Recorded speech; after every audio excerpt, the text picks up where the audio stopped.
কিন্তু ভারতীয় জনতা পার্টি কখনো কোনো প্রস্তাব নেয়নি, কোনো কথা বলেনি, কোনো প্রতিশ্রুতি দেয়নি যে আমরা বাংলাকে ভাগ করব। যারা বিজেপিকে বদনাম করে রাজনীতি করতে চাইছেন তাদের উদ্দেশ্যটা বোঝা গেছে, তারা উত্তরবঙ্গের উন্নয়ন চান না। যা দাবি এসছে তার পিছনে একটাই উদ্দেশ্য, ওখানকার মানুষ নিজেকে বঞ্চিত মনে করছেন, এমনকি তারা মনে করছেন যে পশ্চিমবঙ্গ ভারতের সঙ্গে থাকবে না, অস্তিত্ব সংকটে ভুগছেন, সেখান থেকে এই সমস্ত দাবি তুলেছেন, কোনো পার্টি এর সঙ্গে যুক্ত। বিজেপি নেতা দিলীপ ঘোষ আজ বিধানসভার বাইরে এসে বিজেপি বিধায়কদের সঙ্গে দেখা করলেন এবং জন্মদিন উপলক্ষে মিষ্টি খেলেন নিজেদের বিধায়কদের কাছ থেকে। বিশেষত শুভেন্দু অধিকারীর হাত থেকে তিনি মিষ্টি খেলেন এবং উত্তরবঙ্গ উন্নয়ন নিয়ে কী বললেন তা আপনারা সরাসরি শুনুন। দেখুন, আজকে বিধানসভায় আমি এসেছিলাম বিধায়কদের সঙ্গে এবং মিডিয়ার লোকদের সঙ্গে দেখা করতে। বিধানসভা চললে একবার আমি আসি। আজ আমাদের পার্টির বিধানসভার নেতা মাননীয় শুভেন্দু আমাকে আমন্ত্রণ করেছিলেন জন্মদিন জেনে মিষ্টি খাওয়ার জন্য। সেই জন্য দুটো কাজই হলো, জন্মদিনে মিষ্টি খাওয়া হলো, সবার সঙ্গে দেখা সাক্ষাৎ হয়ে গেল, শুভেচ্ছা বিনিময় হলো, আপনাদেরকেও শুভেচ্ছা। একটা বিষয় দু একটা কথা বলার আছে আমার, সেটা হচ্ছে যে আমি শুনলাম বিধানসভাতে বঙ্গভঙ্গ বিরোধী বিল আসছে, প্রস্তাব।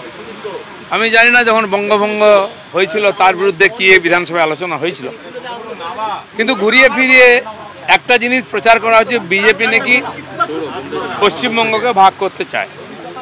আমি জানি না বিজেপি কোথায় কবে প্রস্তাব নিয়েছে, কোথায় প্রতিশ্রুতি দিয়েছে, কোথাও ম্যানিফেস্টো থেকে লিখেছে আমরা পশ্চিমবঙ্গকে ভাগ করতে চাই। আমাদের যিনি জন্মদাতা তিনি পশ্চিমবঙ্গে জন্ম দিয়েছেন, ডক্টর শ্যামাপ্রসাদ মুখার্জি। যেন পশ্চিমবঙ্গের প্রতি আমাদের যে মমতা সেটা কারো চেয়ে কম নাই, বা আমাদের ভালোবাসা কিছু কম নাই। যারা এই বিভাজনের রাজনীতি করে ভোট নিতে চান, রাজনীতি করতে চান, তাদের সম্বন্ধে সাবধান থাকা উচিত।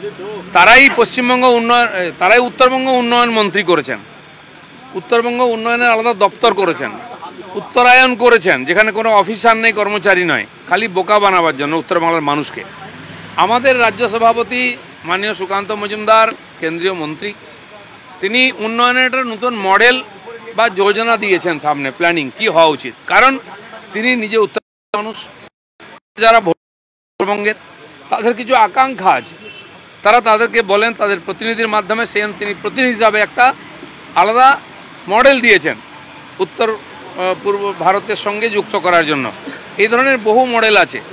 ভারতবর্ষে 125টি জেলা যেগুলো পিছিয়ে থাকা জেলা, তার মধ্যে পশ্চিমবাংলার 5টা জেলা আছে, তার উন্নয়নের জন্য কেন্দ্র সরকার আলাদাভাবে করছে, সেই টাকাটা রাজ্য সরকার নিয়ে নিচ্ছে। উত্তরবঙ্গের জন্য দপ্তর করেছেন, কাজ কিছু হয় না, উত্তরবঙ্গবাসীকে বোকা বানাবার জন্য। আর উত্তরবঙ্গবাসী এটা জানে, স্বাধীনতার আগে স্বাধীনতার পরে তারা বঞ্চিত বিভিন্ন সরকারের দ্বারা, তাই তারা বারবার কোনো না কোনো কথা বলেন যেটাকে বিচ্ছিন্নতাবাদী ছাপ মেরে দেওয়া হয়। তাই তারা টিএমসিকে কোনোদিন ভোট দেয়নি, কারণ উত্তরবঙ্গের উন্নয়নের বিরোধী হচ্ছে টিএমসি। উত্তরবঙ্গের উন্নয়নের কথা বলেই হাহাকার উঠে যায় টিএমসির মধ্যে, আর বিজেপি উত্তরবঙ্গ চাইছে বলছে। গোর্খাল্যান্ডের কথা কে বলেছে? গোর্খাল্যান্ডের দাবিকে বাঁচিয়ে রেখে জিটিএতে সিগনেচার করেছেন মমতা ব্যানার্জি, আমরা করিনি। তারা আমাদেরকে দেশপ্রেম শেখাচ্ছে। কামতাপুরী আন্দোলনের নেতা আজকে কার সঙ্গে আছে? আজকে গ্রেটার কুচবিহারের যে আন্দোলন চলছে, অনন্ত মহারাজ আমাদের সঙ্গে আছেন, কিন্তু তার সঙ্গে মমতা ব্যানার্জি মিটিং করতে পারেন, তখন তিনি বিচ্ছিন্নতাবাদী হন না। তো আজকে ওখানকার মানুষের যে আশা আকাঙ্ক্ষা, উন্নয়নের যে আশা, তাদের যে অধিকার, সেটা প্রতিষ্ঠিত করার জন্য যদি কেউ কথা বলে সে বিচ্ছিন্নতাবাদী। এইভাবে উত্তরবঙ্গের মানুষকে বারবার পিছিয়ে রাখা হয়েছে, তাদের অধিকারকে হরণ করা হয়েছে। তার বিরুদ্ধে আমাদের অনেক নেতাও আওয়াজ তুলেছেন, আর তারা এই জন্য তুলেছেন যে ওখানকার মানুষের যে আশা আকাঙ্ক্ষা সেটাকে একটা আওয়াজ দিয়েছেন ওনারা।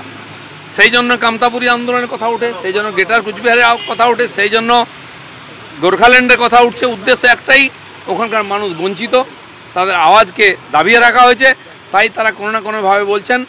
আমাদের মধ্যে অনেক নেতাও সেই বিষয়কে তুলে ধরেছেন প্রতিনিধি হিসাবে, কিন্তু ভারতীয় জনতা পার্টি কখনো কোনো প্রস্তাব নেয়নি, কোনো কথা বলেনি, কোনো প্রতিশ্রুতি দেয়নি যে আমরা বাংলাকে ভাগ করব। যারা বিজেপিকে বদনাম করে রাজনীতি করতে চাইছেন তাদের উদ্দেশ্যটা বোঝা গেছে, তারা উত্তরবঙ্গের উন্নয়ন চান না। যা দাবি এসছে তার পিছনে একটাই উদ্দেশ্য, ওখানকার মানুষ নিজেকে বঞ্চিত মনে করছেন, এমনকি তারা মনে করছেন যে পশ্চিমবঙ্গ ভারতের সঙ্গে থাকবে না, অস্তিত্ব সংকটে ভুগছেন, সেখান থেকে এই সমস্ত দাবি তুলেছেন। কোনো পার্টি এর সঙ্গে যুক্ত নয়।